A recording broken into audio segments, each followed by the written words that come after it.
पंढरपूरच्या वारीचा जागतिक वारसा नामांकनासाठी युनेस्कोकडे प्रस्ताव पाठवण्यात आलाय।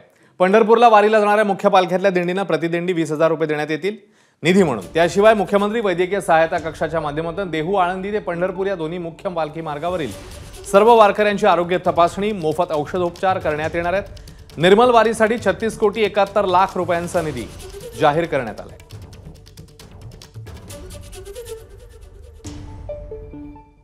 तर वारी महाराष्ट्राच्या स्वाभिमानाची आहे, त्यात हस्तक्षेप करू नका अशी विनंती आता जयंत पाटील यांनी केली आहे। महाराष्ट्रातली वारी ही स्वाभिमानाची वारी आहे।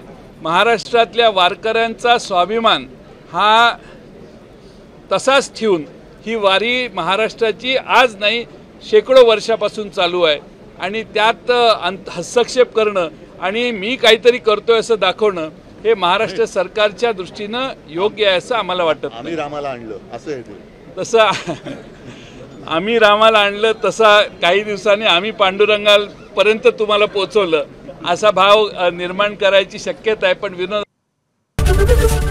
एबीपी माझा, उघडा डोळे बघा नीट।